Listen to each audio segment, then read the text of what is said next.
Welcome to Moving Conversations, a podcast for movement professionals by movement professionals. If you coach, train, or teach movement, Pilates, or fitness, then this podcast is for you. With more than 60 years of experience in fitness and Pilates, your hosts, Brian Ritchie and Nora St. John, explore the science of human movement, diving deep into the facts, myths, and common misconceptions, hoping to spark thought and conversation about how we view fitness and movement. Now, let's jump into Moving Conversations. And welcome back to Moving Conversations. I'm Brian Ritchie. Joining me as always is Nora St. John. Morning, Nora. How are you doing? I'm delightful, Brian. We had our very first rain for California, which is really quite it's always a major day. Like the first, because it's been months and months and months since it's really rained. Really? Soaking. Oh yeah, this is California. It doesn't rain for 6 months out of the year. Wow. It's the nature of Mediterranean climate. Not like where you are, I know. Oh, I was going to say, that's totally opposite to here, man. Oh, we went through a couple of weeks that we were soggy for a little while. So yeah, it's been dry the last week. It's been actually beautiful. Leaves have not turned yet, but it's been making that adjustment, that, you know, that change is, you can feel it in the air. Yeah. They're saying we're going to have one more heat. Different. Yeah. The heat wave's going to come and then it's going to go and then it should stay down. So it should be nice weather for a few weeks. So hopefully, crossing our fingers, let's hope. That's all we can do, right? Exactly. We have no control over many things, and that's one of them. Yeah, absolutely. Well, before we get on to today's topic, because we're gonna be talking about what we talked about with two of our guests the last 2 weeks. So we're gonna go over some things on creating vision, cueing, imagery, etc. But before we do that, do us a favor, hit that like and subscribe button. It helps us out a lot. Share, comment. We really appreciate it. The majority of people who listen to this podcast download it regularly, do not subscribe. So you know what? If you do subscribe, it's automatically downloaded. It helps us out a lot. We really appreciate it. So do us a favor and do that. You can always check us out also on Instagram at Moving Combos, as well as Moving Combos at gmail.com is the best way to get in touch with us directly. We check that all the time and we always answer our emails. So with that being said, let's jump in and talk about who did we talk to the last 2 weeks? We talked to two of my favorite teachers and people that I've worked with a lot. Tom McCook, a Pilates teacher from California, and Eric Franklin, who is the founder and the creator of the Franklin method, where he really combines imagery and movement and in some really detailed and rich and wonderful ways. So it was fun talking to both of them. Oh, it was amazing. And I think I told you, and I mentioned it a little in the podcast, Eric Franklin, especially when I just saw his book and the images that he used to create things that I was explaining to people, but sometimes words just don't do it justice until they're said in a certain way. And when you see his images in the book, it was sort of, oh my gosh, absolutely. And then once you see the image, you can't not say that to a client and then they get it. You know, right, so it just sort of makes sense. Yeah. So for those who don't know, Eric has a bunch of books out, Eric Franklin. One of them is Dynamic Alignment Through Imagery, which is one of kind of his major one, or kind of one of his bigger ones, a lot of littler ones, but that's like a pretty major one. And it's one of those wonderful moments of, like Brian said, you have a concept in your head, like, you know, how the ankle works, for example, or something. And then he just has these beautiful drawings. He's a wonderful artist. And you just see, oh, he's got little arrows going, and you get that sense of movement and flow in his imagery that just explains things. Again, a picture speaks 1,000 words. And that's really what his images do. They give you a much clearer view of what's happening very quickly and simply. The one that I remember distinctly was I was trying to explain how the foot works. Yeah. And two images that he had was, one were logs, like on a log roll, how they were moving sort of independently, and each one was turning a little bit as the arch begins to raise up and flatten out, how they're actually rotating. And I never thought about it until I saw that. And then he had, for the rest of the foot, he had sort of this image of a raft and how the front of the raft can move one way as the back of the raft is moving the opposite way.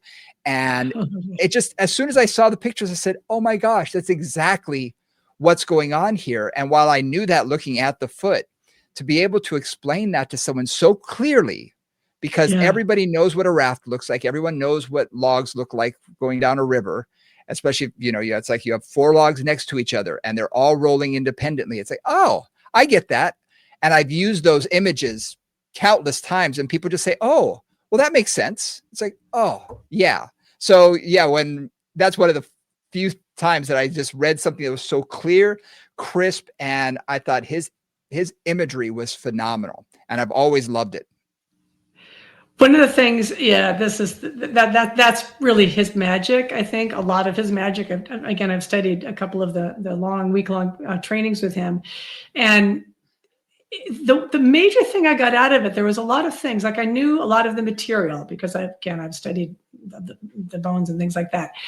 But what I got out of it was how to teach it, how to explain it, how to be creative with helping somebody understand a complex concept, right? It's like it wasn't that the information was always super unique, but it was that his ability to communicate it was so much better than mine had been.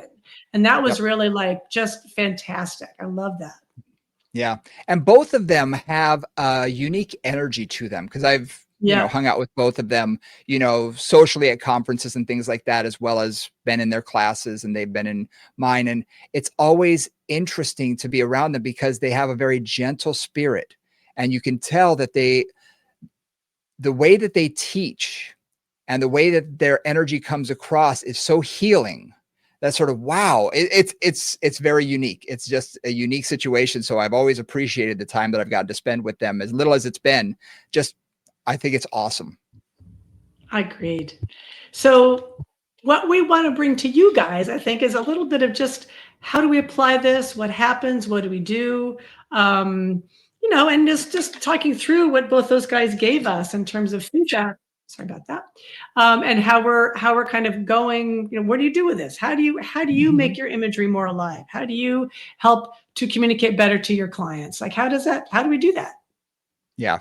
Yeah. And I think that's incredibly important. It's important for us to get that whenever we have a client in front of us, and you and I have talked about this before, sometimes the hardest thing is to get them to do what you want them to do. And yes. And you're trying to find the most succinct way, the easiest way for them to understand. And you and I have said this many times. You'll say 12 different things and none of them hit home.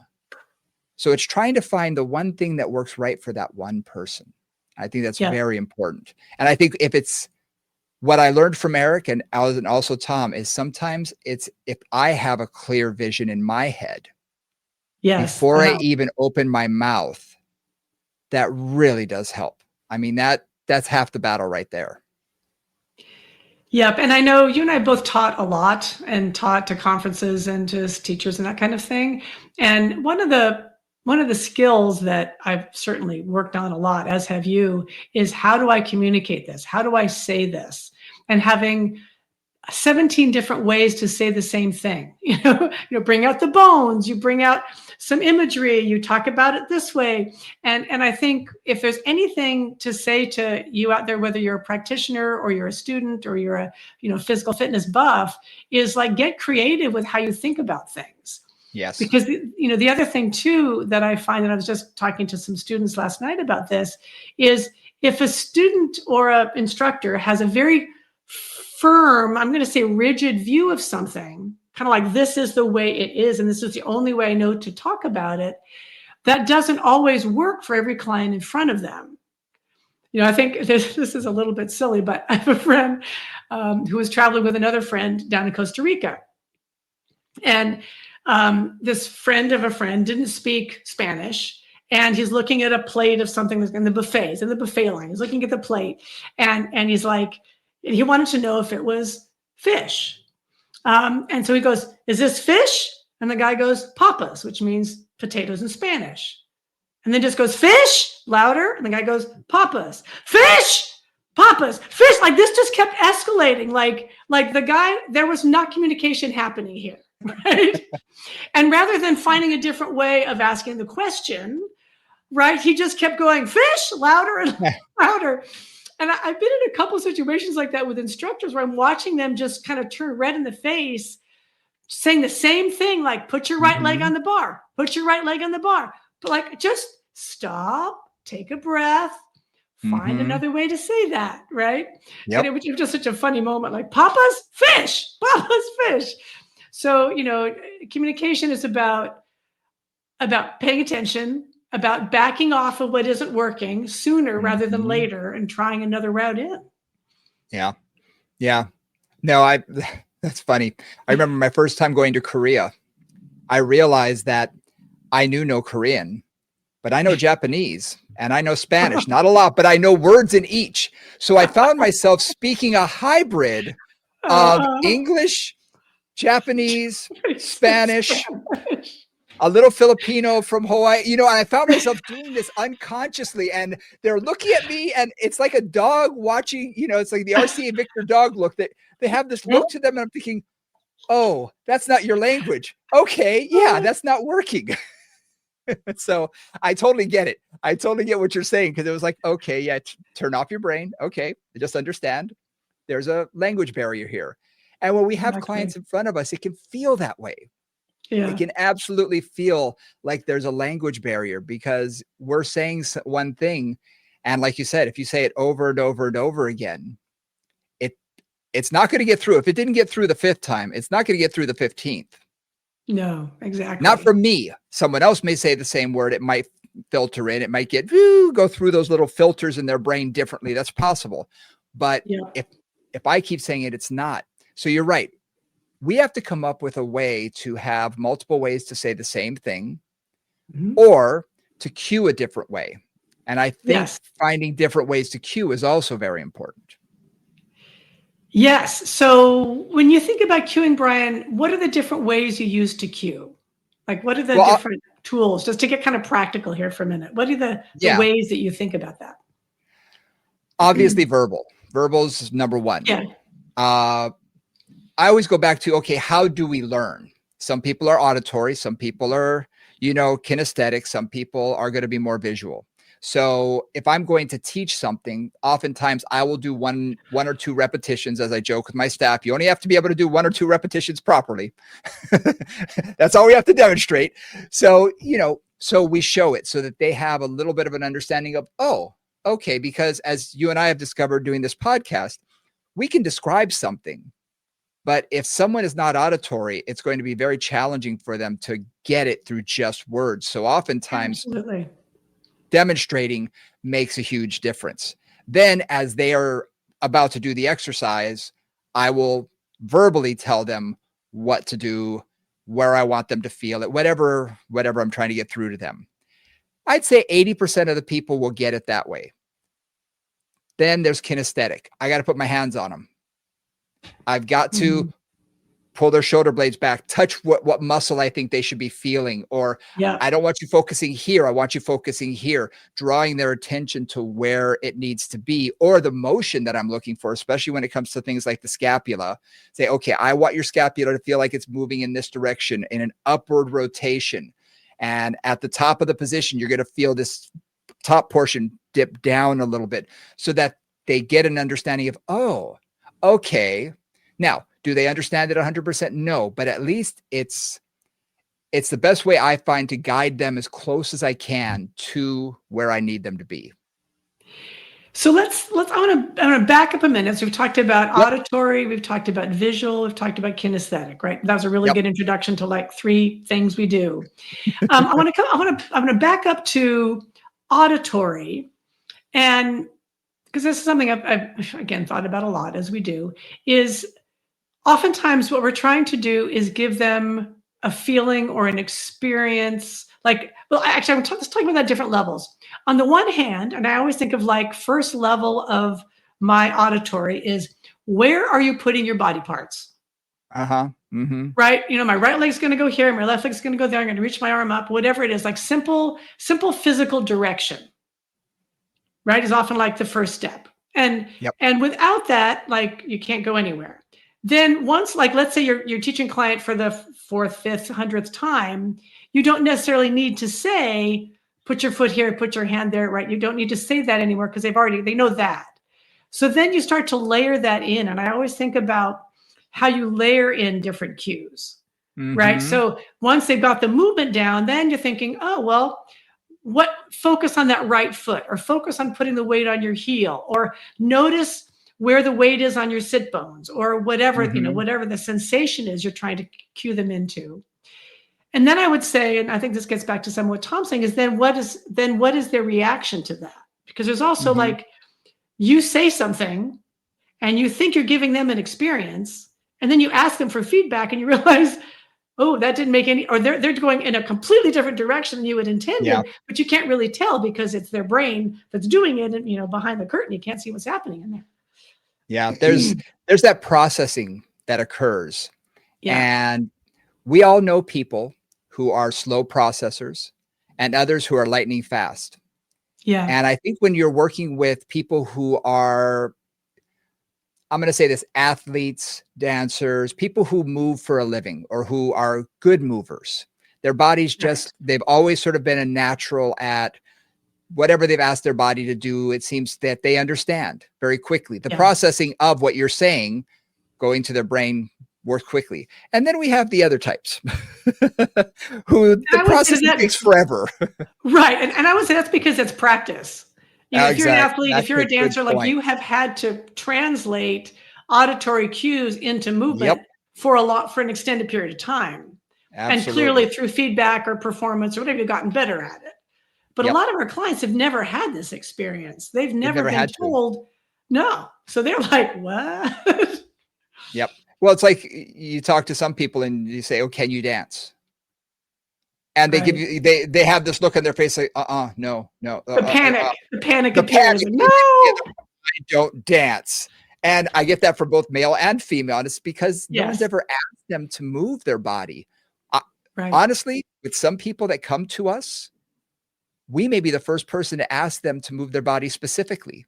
That's not just walking or jogging across the street or getting up out of a chair. We're actually asking them to do something with specific purpose and intention. And that may be completely different for them. Yeah. Consciousness, right? Yeah. I know we talked a lot with Tom about creating that awareness of what you're doing. And so much of what we're trying to do with cueing is that it's like help them understand what they're doing and bring it. If you talk about motor control going from unconsciously incompetent to unconsciously competent, like you're trying to bring up conscious competence in this phase. Is like, what am I doing?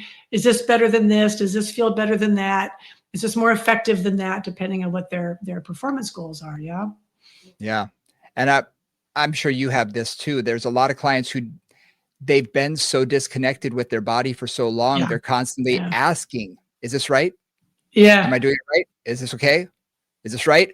And it gets annoying after a while. It's like, I keep saying a happy train or a quiet trainer is a happy trainer. Because it's like, I don't have anything to correct. You're doing it properly, but they want the feedback because they're used to hearing it. And they're so unaware of what their body's doing in space that they're like, am I doing this right? I think I really don't know. So to get them to that point where they feel it is tough. Yeah, because it depends on that external feedback. Like when they're asking you that, it's because they can't feel inside what they're trying to do. Yes. So they're trying to have you give them feedback that then, kind of completes the loop. And so often, I mean, I certainly know like that's not really very effective. Right. If they keep needing you, and I remember there's this one client I distinctly remember who, man, she needed my reassurance every single move, every single time. It was just who she was, right? Like she would do something and she'd say, okay, well, is that a 7 or an 8? Like she would need a number, like I was the judge, the Russian judge for gymnastics in her Pilates class. That was a 7 on every single thing that she did. I mean, it did get a little bit exhausting, I have to say. It does. And a lot of it's because, and I worked with her for a long time. And at a certain point I said, I'm not telling you that. You got to tell yourself that. You give you your number. Oh, nice.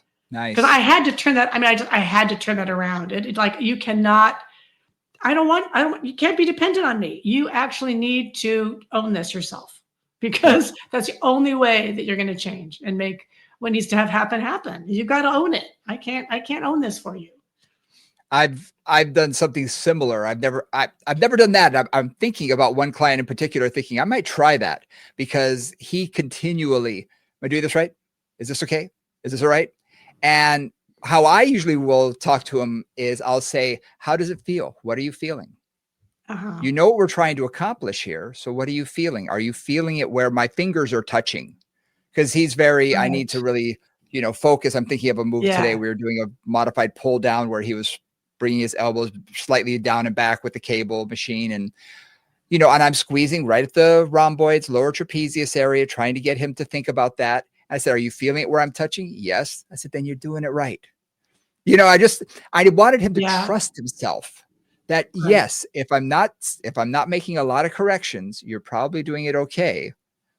And to trust what you feel and how you're feeling. And that's another way to directly tell him what you're trying to do. Whether that changes things or not, I would imagine we'll see. That may be but that's the idea, right? It's like learn to trust yourself, learn to feel this yourself, because this is actually your responsibility to understand what's happening. Like, I can guide you, and I can certainly, when you're learning a new move, I'm going to help you through it. But if you're doing squats for the 900th time, you're doing footwork for the 900th time, you don't need me to tell you to bend your knees, right? I mean, presumably some do, but mostly not. Yeah. I am thinking of a couple clients though, that they are very disconnected, and we do have to tell them each time how to squat properly. Yes. And I've worked with them for 5 years, and I'm thinking, am I that bad? Am I that bad of a trainer that you can't figure out how to squat properly 1 week to the next? But I also know that it's just a disconnect. They don't trust their body in space yet. Because once they do it right once, they go, oh, I remember this. And their body figures it out. Good. But they got to get once they're on the track, they're fine. And once you've assured them that they're on the track, right, they have the confidence then to carry on. Yeah. It's that momentum. Once they feel that they have it, like riding a bike, they've got the first few stride and then they're fine. But getting them to that first few can look a little ugly for a rep or two. And you're thinking, should it really be this challenging? But for some clients, it really is, because they don't have that kinesthetic awareness within themselves of where they are in space. And that just takes repetition. And sometimes it doesn't happen, really. Like, I'm thinking of a couple of clients where I've done them for 16 years and they got better, but not that much better, right? So thinking about auditory too. So we've got like, how do you do it? And then what are you focusing on? The other thing too that, and I'm going to talk to Tom about this, Eric didn't bring it up too much, but the other thing is, why am I doing this? Creating that purpose for them. And whether that's an anatomical purpose, like, well, I think if you swing with a client the other day on her knees. So if you keep your weight a little more back on your heels, you'll put a little less stress on your knees when you bend over, something like that, right? Oh, okay. So then they've got something to hang on to of why this is useful for them. Or certainly, you and I both work a lot with pain, and it's like, okay, well, let's see, does that feel better? Yes, that feels better. Okay, now we want to keep that posture or that concept of less pain moving forward and train that. I think too is like, from where Eric is, sometimes that means explaining what's happening. So that gets more into, what you just talked about with his way of talking about how the body works and helping your client really understand how the joints work or how something else works, which can often too help them to feel it more, understand it more, and be more effective in terms of what you're trying to get them to do. Yeah. Yeah. Trying to get someone to make that connection can be challenging. Yeah. And like we said, having the variety of ways to do it always does help. And Eric's way of explaining it does help for that. But you're right. Intention. What's the intention for this exercise? We've talked a lot about the why. There has to be a why behind every exercise. I mean, every class I teach, I say it. I want to make sure that they realize that, because if you don't have a why, then you're wasting their time, their money, and your time, quite frankly, because you're basically throwing a dart at a dartboard blindfolded and facing the wrong way. You're not going to necessarily hit the target unless you get very, very lucky.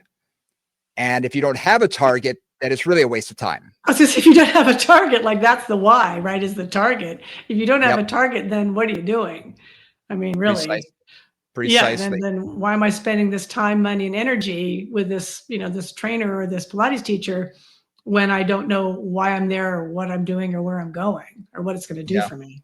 Yeah. And establishing the intention in them is also important, because I can have a why. Yep. I can know that this exercise is for posture. You've got rounded shoulders, you got weakness to your posterior shoulder girdle. So we're going to be doing this exercise for that.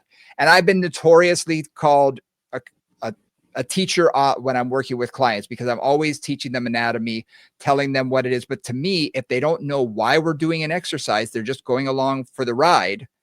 And there are a few people who are like, don't talk to me. I don't need to know that. Just tell me what to do.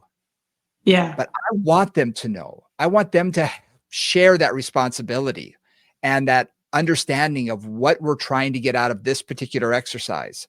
We're doing this for posture specifically. Can you feel these muscles back here? They're pulling your shoulder blades back. We really want to get some tone there so that it's going to want to stay back. Even if it's just a fraction of an inch, it'll still pull you into better posture. When they understand that, they go, oh, I get it.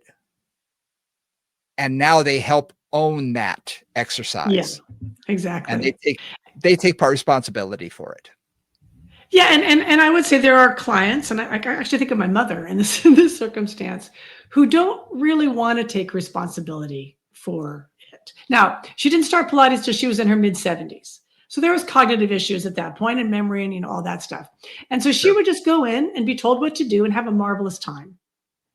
Like, she was not going to own a lot of what was happening, just because she was at that point in her life when she just was happy to go in and have a workout from, Octavio, her lovely Pilates teacher.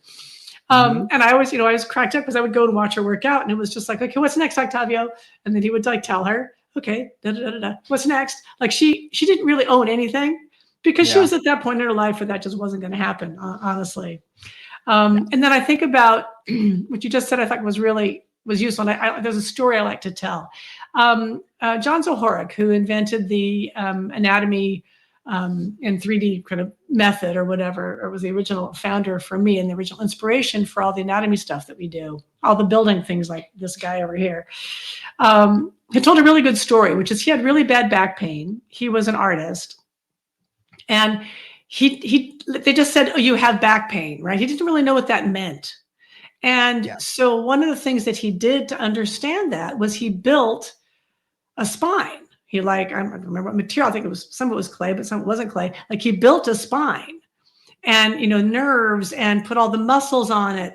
And from that process of building the anatomy, he understood what was going on in his back. And from that information, he was able to get out of pain by changing what he was doing. That's a rather extreme circumstance, because he actually had a life-size skeleton, and he put clay on it, and that was like hundreds of pounds of clay that kept falling off the floor in New York. Just imagine, right? Like, you've got that quadricep must have weighed 25 pounds.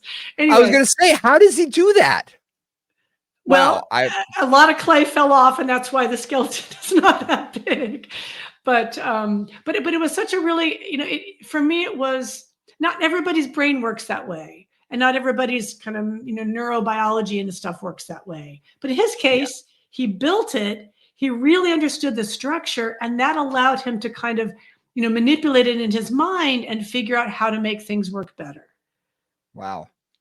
That's interesting. That's really interesting. I didn't realize that he did it with a full-size skeleton, but it does make sense when you can actually visualize it and create it yourself, so you see everything. Because you're absolutely right. If someone's told, give you a great example. I was actually at the doctor yesterday talking about my shoulder. I've had tendonitis, tendinosis, and some other issues. And it's been plaguing me for about 6 or 8 months.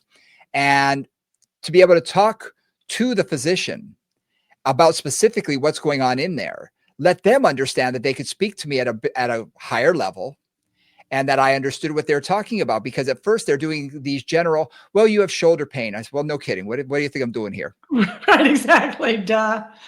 But when I started getting into the specifics, it sort of dawned on me, people don't understand this. And you're just sort of, okay, I guess that's what it is. And they don't really understand and take ownership of what's going on. How can I make this better? What can I do myself besides, what they tell me to. So that's interesting. That's really interesting. And I guess that's really what part of our job is to sort of bridge that. When we can, and again, to your point, not everybody's interested, but I think of more than one client where just understanding what they're trying to do. Like I've had a client who have structural limitations of whatever kind. Maybe they've got a scoliosis or something, right? And use that as an example. And a lot of times in their mind, they want to fix it. They want to be straight, for example. And everybody. So if you guys out there are thinking anybody is perfect, you're wrong. Everybody is asymmetrical. Everybody's got weird stuff happening. Yeah. All of us are uneven. That's just the nature of it. So whether you've got scoliosis and something serious and structural, or you're just right leg stronger than your left leg, we're all uneven. So but they have that image in their head, like, oh, I should be like this, or I should not be knock-kneed. I should straighten out my legs. For two classic examples. Yep. And one of the things too is understanding. You can't change the bones that much. I mean, you can't. You can certainly stabilize a scoliosis, and you can certainly compensate for a knock knees and that kind of thing. But you're not necessarily going to change the joint structure, especially as an adult. So some of it is just also having people come to terms with who they are, what their limitations are, or what their structure is, and working within that. Because that's the other disconnect. Is like, well, I want to be that supermodel over there, or I want to be that super powerful soccer player over there. And I was like, well, you're not, right? So how are we going to get you to understand who you are, what your strengths and weaknesses are, and work from that? That's another little piece of that. I've explained this to a lot of my male clients. I say, look, in our 20s and even 30s, we all think of ourselves as a Ferrari. We all think of ourselves as this high, sleek, body that can do everything and all of that. I say, on our best day, we're a Honda Accord. Most days, we're kind of like a Ford Pinto. We're hanging together. We're trying to get up the hill, but we're not working as well as we should. Our goal is to be the Honda or the Toyota Corolla. We just want to make it through every day, be healthy, happy, and keep working the way we ask it to work without things breaking down all the time. And when I explain that, people say, oh, well, that makes sense. It's like, yes, you're not a Ferrari. That's such a perfect guy metaphor. I love that. Actually, I love that. Yeah. It's perfect.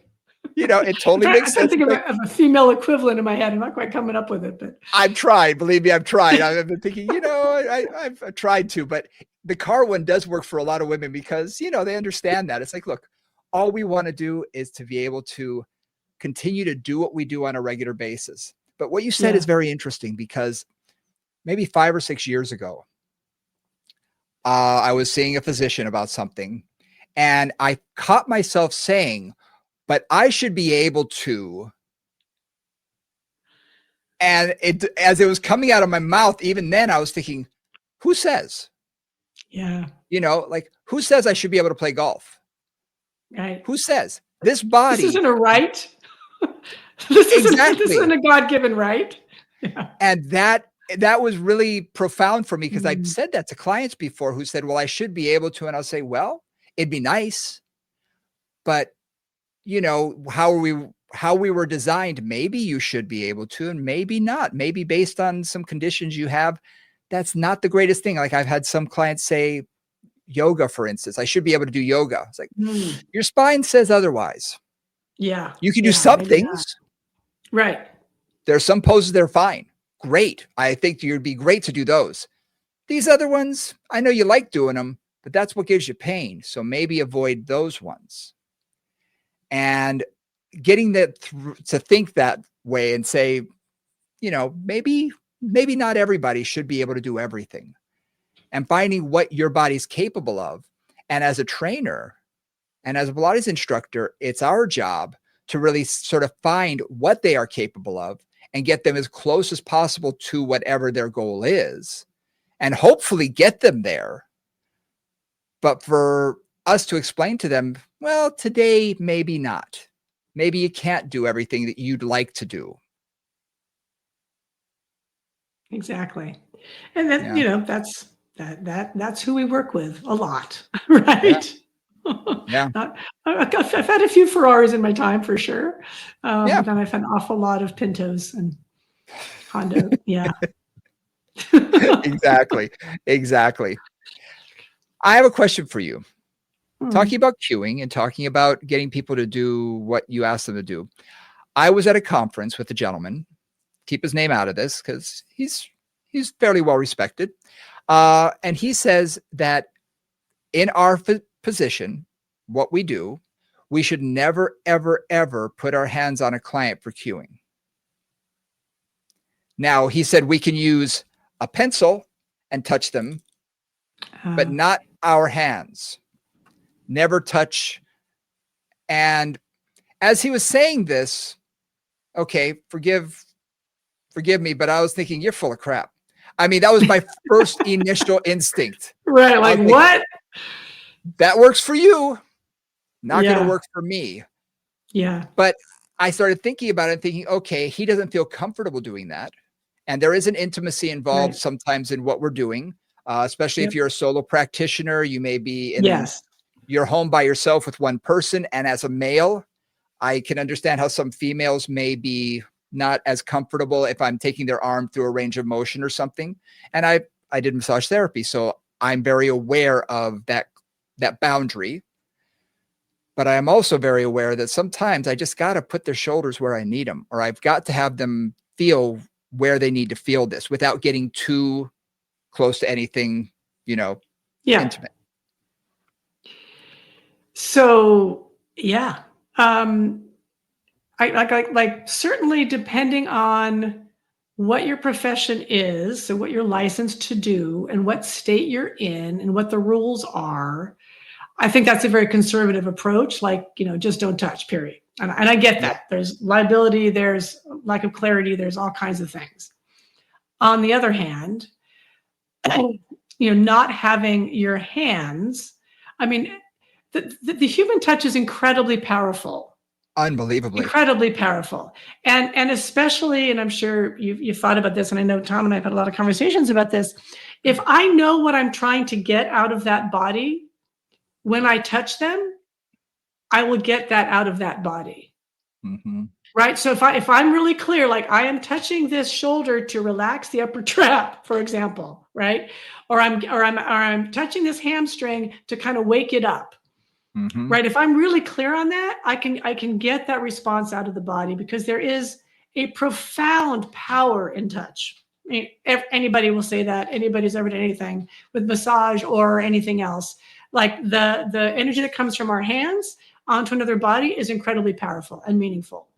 Yes. No question. Yeah. So, I mean, certainly when I was, doing a lot of practice in person, right now I'm doing more virtual. I did a lot of hands-on stuff. I also, because like you, I'm a massage therapist. I also would do things like, okay, let's do a little bit of body work first. Let's release your quadratus lumborum, for example, before we go through your workout. Because I was chronically spasming for a client, and I would kind of give a little 5-minute release on it. And then when they worked, they could be much more effective and efficient and actually help to heal that spasm, help to kind of create more dynamic movement in that area. And without my hands, I would not have been able to make that difference. Right. Yeah. Or I think about one other client who had no rotational ability, like literally and it wasn't until I got my hands around his rib cage and was like, okay, this is what it means to rotate, that he could rotate. Yeah. Yeah. What you said was very interesting. It's true. Virtual. I have a few clients that I can only see virtually because they moved out of the area, but they only trust me to work with them. And I work with them on a weekly or biweekly basis.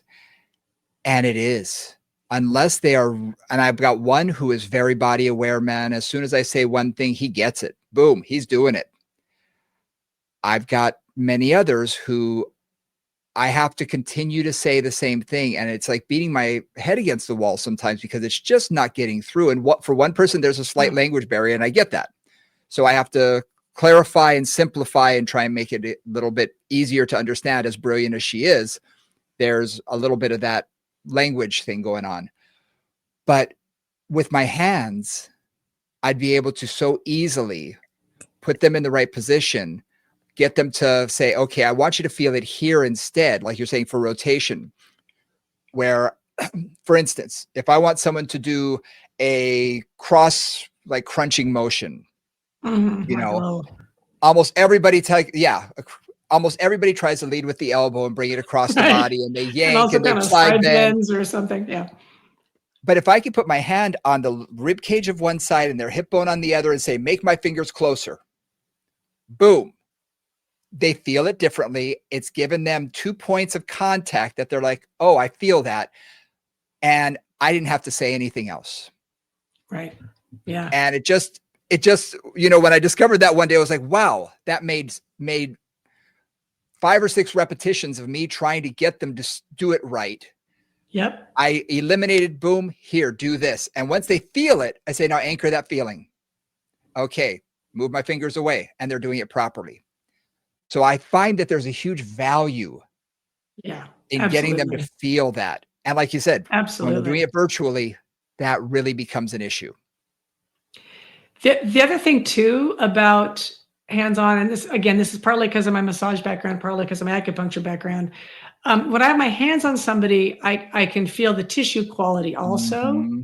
And I'm thinking of one client particularly who was rather round. So she's just kind of round everywhere.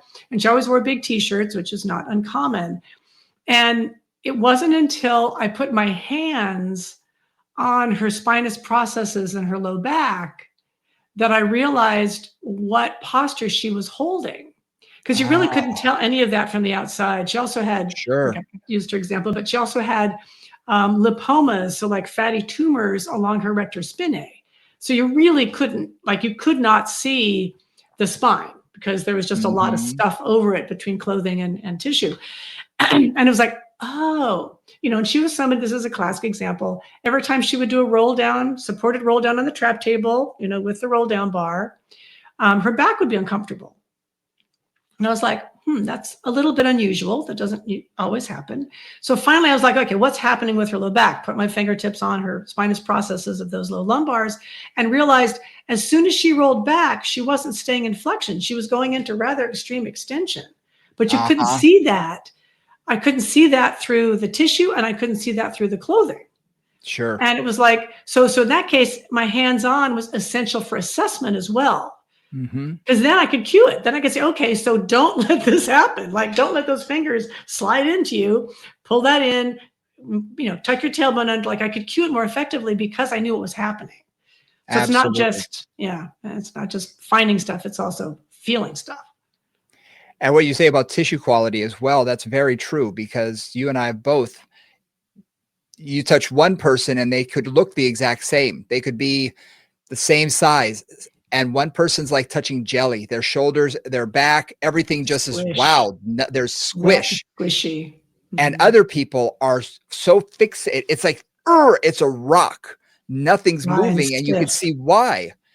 Now, they both may have poor movement quality because one, the muscles aren't awake. There's no tonicity to it. They're not able to get those muscles turned on. And the other person is just so fixated that they can't move them properly.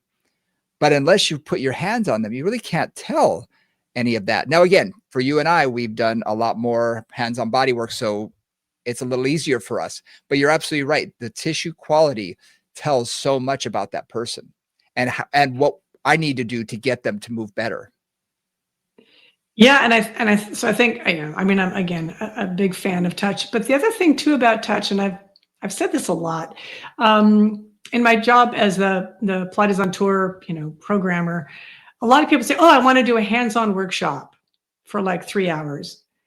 And I was always a little bit hesitant. And the reason I was hesitant is because I've had a number of people who did terrible hands-on on me in various circumstances.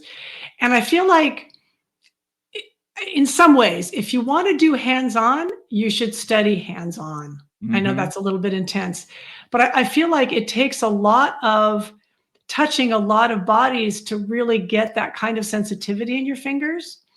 And the classic for me is I can't tell you how many people we'll have somebody up like in a short spine stretch on the reformer, right, where their feet are in the straps and they're basically up in a shoulder stand, and they're holding one foot with one hand.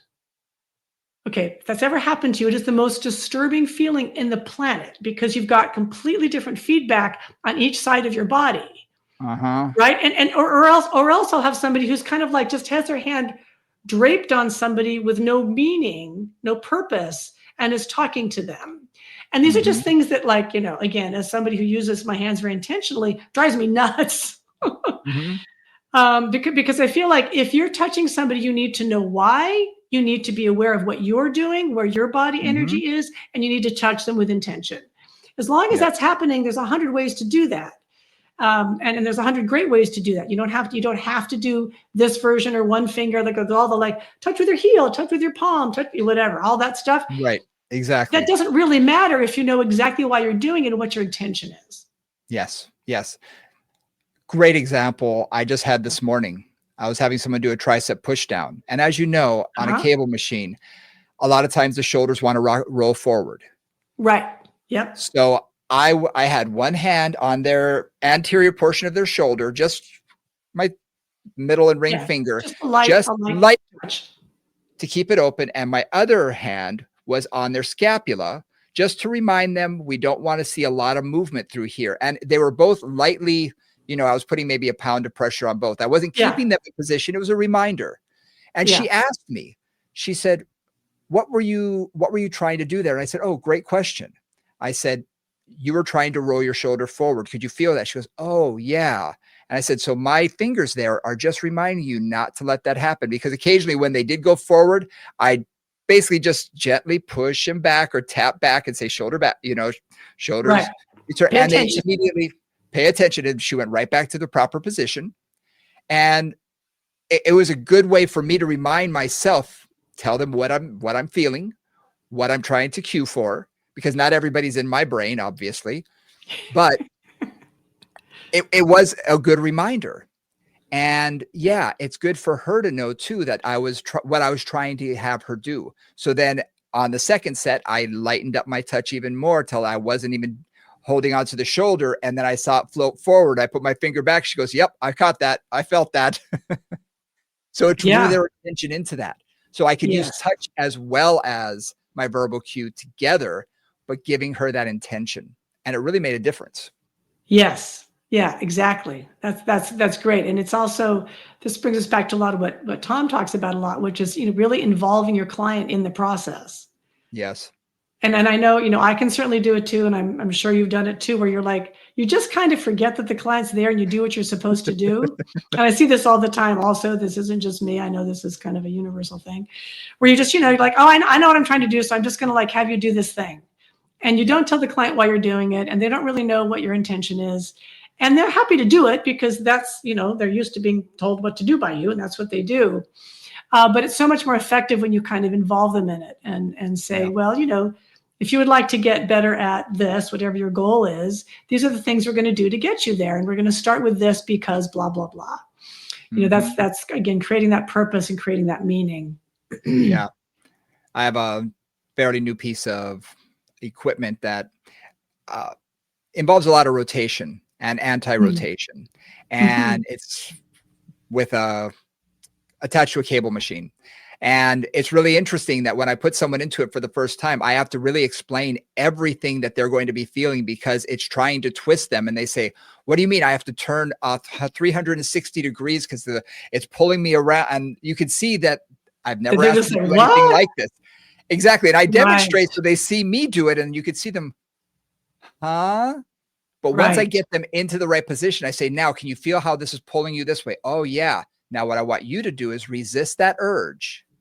And then when I want it to, I'm going to say, now, let that pull you a little bit. Let it pull you in that direction, and then pull back out of it. Oh, so I said, so like tug of war, you're going to let it pull you a little. You're going to pull it a little bit. And once you get into that, they're like, oh, I got this. But you really have to explain what the intention is. And once they feel it, they own it. And let's hope they remember it next time. Well, there's always that, but you know, a few repetitions, hopefully they'll figure it out. It'll start to make sense in their body, which is interesting, because what you bring up there is Just in general, there are things that I find people have an easier time figuring out. So one of them is sagittal exercises and symmetry. Mm-hmm. You know, do you feel like both your legs are, yes. You know, can you feel, yes. Like if I'm working in the sagittal plane, you know, whatever that is, like any kind of bilaterally symmetrical sagittal stuff, or even unilateral sagittal stuff, I find the connections just clearer. As soon as I go to rotation of any kind in any environment, gone. Like that's really where that self-awareness, often like your experience, I don't know what I'm supposed to, like, what's happening here. Yeah. There's literally that level of lack of awareness because we don't think that way. You know, our eyes are in front of us. We walk, you know, in a relatively sagittal fashion. And that's where we're oriented. We're not oriented in rotation, in spite of the fact that it is a critical part of a lot of our movement patterns. And a lot of the musculature that is involved in rotation, there's not a ton of proprioception, you know, except for our obliques. And even for some people, they may or may not feel that as much, but a lot of it's happening at the spine. So they're feeling, they're feeling their hand. If I want them to do a single arm press with a band or something, they're thinking about where their hand is ending up. Not about rotating from their actual spine, allowing their shoulders to rotate and their hand to reach further. All they're thinking of is throw that arm out there as far as possible because they can't feel it. So it's really about getting them to feel what they can feel. You know, here's what I want you to feel, and understanding, okay, these muscles may not have much proprioception, especially along the spine. So we need to focus on the ones that you can feel, you know, to keep you upright, keep you erect, and as you're moving. So sometimes it's directing their attention in that for rotation that I find is the challenge. I would say it's like what you're saying about lack of proprioception. Because, you know, when I'm working with rotation, I'm often playing with, okay, let's just add the arm, and okay, now let's add the torso, now let's add the hip, like trying to build up the coordination of rotation is often something many clients are lacking. Like most of my clients are lacking. And even if they're a rotational athlete, like I think of a golfer that I was playing with, she'd been golfing for years, man. And her discoordination in her rotation was kind of profound. So I have to assume if she had a golf club that she could coordinate it, but in any kind of non-specific to that activity, it was like the shoulders would move, and then the torso, and then the hips would move, and then the torso, like it was completely discombobulated. So that rotational piece is really a place where it's not just the spine that's not proprioceptive. It's also, there's a scapula piece to that, especially if it's a thrower or something like that. There's no proprioception there either. I mean, really, people have no idea where their scapula are. So like, there's not, like, especially if the hand is on something, proprioception here is so loud. You know, this is like the yelling through a megaphone, and everything else is so quiet. Yeah. And explaining that to them, because people want to, what should I be feeling?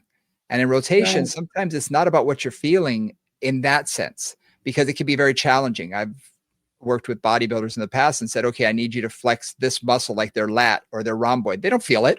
Like, what do you mean? No. And it's a total disconnect, and they have to be trained on how to do that. Now they're very specific for what they're doing, but for rotation, it's really challenging, saying, okay, you have, you know, these spinal stabilizers. Now, some of them involve rotation. They don't care about that. And like you said, for the scapula, they don't know where it is in space. There's so many muscles attached to it that they're all moving and in motion that it's really hard for them to feel where it is in space. So I find that disconnect can make it a lot more challenging too. Yeah. But and again, so much of it, I think we talked about this before, but so much of what you're trying to do with your cueing, whether it's verbal, whether it's, you know, kinesthetic or tactile, whether it's visual, is increase their proprioception and their awareness of what they're doing, right? To get back to that kind of basic fundamental level of what we're doing. And that's really where I find the kinesthetic, or I'm going to say tactile specifically, because I think kinesthetic and tactile, I think of as two slightly different things, is really critical there, you know, to really get that, like, oh, this is how my torso moves. This is how my this is my pelvis moving. Oh. I once had I came up with this, and I can't even remember where I came up with it. And it was as I was having someone do a rotational activity. I said, feel as though you're being unscrewed from a piece of wood by a screwdriver, because I wanted them to get taller as they were going through the motion. And that seemed to really help. That seemed to work in their mind. I had another client that as soon as I said that, she just said, well, I've never been unscrewed before. Like, oh, okay, a little too much information there. And she was kind of body, and it was fun. But yeah, getting to that imagery and saying, this is that motion of, if you can feel that, I want you to feel like you're getting taller as you're pressing that one arm forward. And when she was thinking about that, I was like, oh yeah, it made sense to her, and I've used that with different clients in the past, and it really seems to help for rotation. Again, giving them that image and giving them that intention. I think a lot of it is coming down to intention, telling them what you want, why you want it, and then again, showing them, explaining it as much as possible. But then sometimes you just got to get your hands on them and get them to move their body through space. Yeah, absolutely. So we've talked about auditory, we've talked about kinesthetic for sure. I want to just come back to visual just for a brief moment. Sure. Visual, one of the things that I had to learn as a teacher, and I've said this to a lot of the teachers that I've taught, is visual, for most people, do not learn movement very well visually. Like that's just, there's a very few people that do that. And a lot of the ones that do are because they've been trained that way. So for example, dancers are learning to teach are learning to move by watching somebody else move. And so they're very visual that way. And I can't tell you how many times, I know this is less true for what you do, because like, okay, we're gonna do a squat, you show them a couple squats, you're good. But like on the reformer, that means you've got to set it up, you've got to lie down, you've got to show the exercise. And then so many times you'll like do that, boom, boom, you show the exercise, you stand up, and they look at you. Like you never did to it. They have absolutely no idea what that means they're supposed to do. Yeah. Right. So it was one of the things I learned as a new teacher. Like, okay, I stopped demonstrating, and I just talked them through it. Yeah. If it was something really obscure or had a lot of different steps to it, I might show them all the different steps, especially when they're more advanced. So they had a sense of like what was kind of like a preview, but it'd be kind of just a quick, like, this is what we're going to be doing. Now let's talk it through. Yes. Yeah. So, visual, and it's different in a mat class or in a group exercise class. Right there, you're talking, usually doing verbal cueing as well, unless you're a Zumba teacher, but mostly you're doing verbal cueing as well. And they are just following along, right? Right.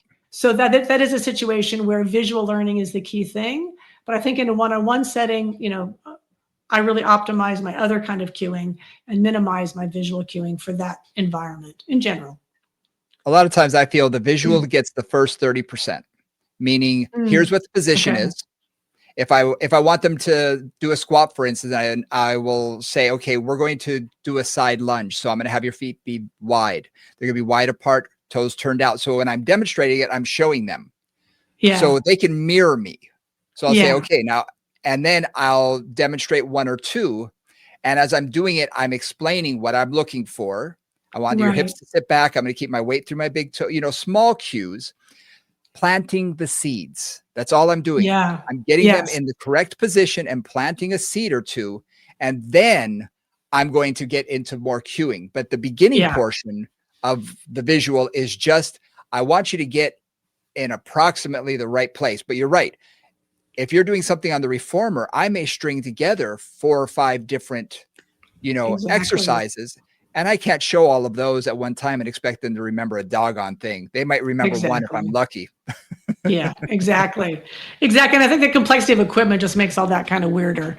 So it's just one of those things I like to remind, because new students, especially new students who are dancers, like will often demonstrate everything. And I'm like, just stop. Just stop and just talk them through it. You'll be more efficient. Yep, absolutely. In a lot of circumstances. Yeah. Yep. All right, my dear. Well, I think we covered a lot here. We did. And I'm glad we took this opportunity. Sometimes we're able to, and sometimes we don't when we interview somebody or this time 2 people who are talking about a similar thing. And we're hoping to do that more and more this year, trying to get people who might even have different views or opinions on the same topic. And that way we can do a little wrap up of what we just heard. So here's sort of our version of taking that information, and hopefully you learn something, and maybe you'll see how our brain processes, like we talked about earlier, how we processed what we heard from Eric and from Tom. So hopefully you learned a lot. Do us a favor, as always, hit that like and subscribe. We really appreciate it so much. If you have any questions or comments, or if you have someone that you'd love to see be interviewed by us and come on the show, please hit us up on our email, movingconvos@gmail.com. Give us their information. You know, if they're appropriate to what we teach, we'd love to talk with other people, especially people who we don't know, because we're very curious people. So we'd love to find out more information about it, just about everything.